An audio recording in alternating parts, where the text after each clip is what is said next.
Have you ever wondered why an indie game just feels better to play?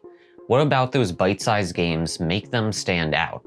Is it their combat, their characters, or is it something else? I've spent a lot of time talking about different games throughout the course of these videos. I've talked about MMOs, fighting games, and a hell of a lot more. But I feel like there is something always missing about those big games. Now, I don't think it's a lack of ambition, because I know plenty of games that have come out over the years that have tried new things. I spent hours putting together my perfect island in Animal Crossing, and I've spent literal days hunting monsters in Monster Hunter to make gear. But before we dive into the rest of the video, I wanted to say, if you haven't, please consider liking and subscribing. It really means a lot to me, and I wanted to ask what your favorite game of the year has been, and what made it so special. Alright, now let's go answer that knock at death's door.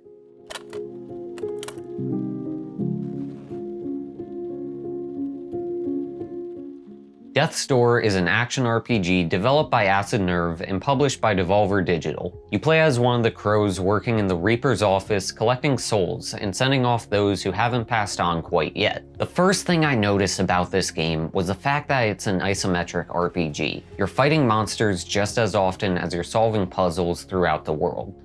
But the thing that sets Death's Door apart from most other games in the genre is the unique style of it. What starts off as a bleak trip through the offices of the Reapers takes you on a quest collecting souls of monsters in order to save both your world and yourself from danger.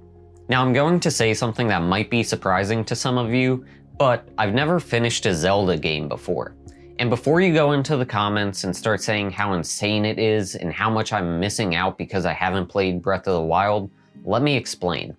I played a handful of Zelda games before. I tried playing Breath of the Wild and most of the older Zelda games like Wind Waker and Ocarina of Time, but I always find myself in the same situation. I'll play for a few hours and have fun, but eventually I fall off for one reason or another. I have a lot of love for the series and its characters, but most Zelda games lose me when they start throwing puzzles in areas that don't have clear answers. But I don't find myself having that problem with Death's Door. While Zelda might get me frustrated with something like the Water Temple, Death's Door has been a breath of fresh air.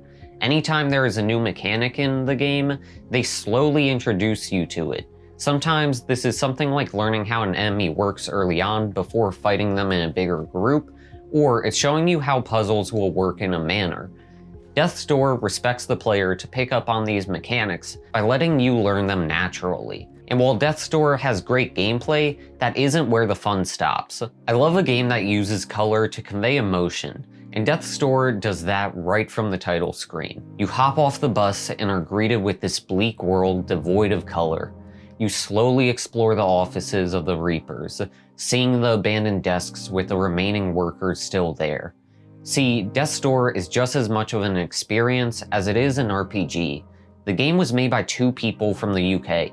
And when I say I was blown away at hearing that, I mean it. From the characters to the melancholy music that plays while you explore, there is a charm that you can't find in most AAA games. Maybe I'm on my own with this one, but over the years, I've started to notice just how much AAA games are filling a formula. You can go from game to game, and most of them end up being a series of checkboxes. Every game has a season pass, or some way that they try to keep you hooked. Now, for some games that makes sense. A battle royale that never changes would feel stale after a few weeks. But Death's Door reminded me why I love indie games. The difference with a game made by a big studio and a couple of guys from the UK is the fact that there's passion behind it. An indie developer isn't just making a game to hit some target for a sales number, but rather they're trying to tell a story.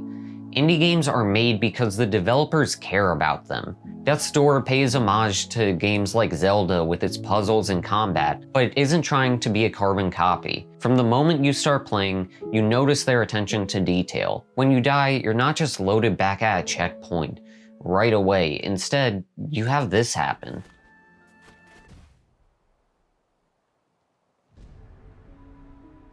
Death's Door is a breath of fresh air. It's a game that isn't trying to be everything, but rather a standalone experience of a crow looking to finish his job. You might not find yourself playing the game over and over again like other games. Instead, you're able to sit down and enjoy it for what it is. You see the story and get to experience the world of Death's Door.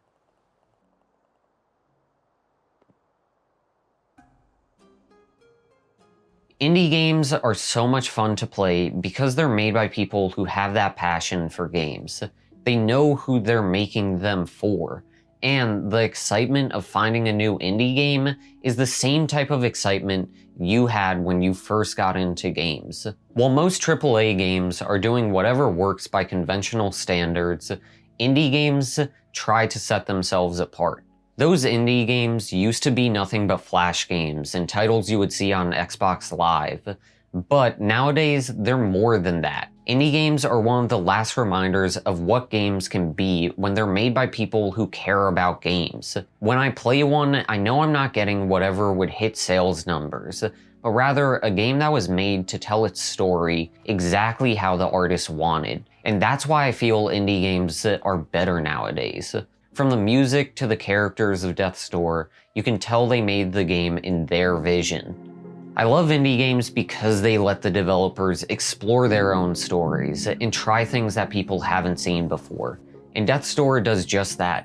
It's a charming game that leaves me wanting more, only to realize that it's a story that stands all on its own, because that's what the developer wanted. And that's something most AAA games can't offer nowadays. As always, thank you for watching and hope you have a good one. Peace.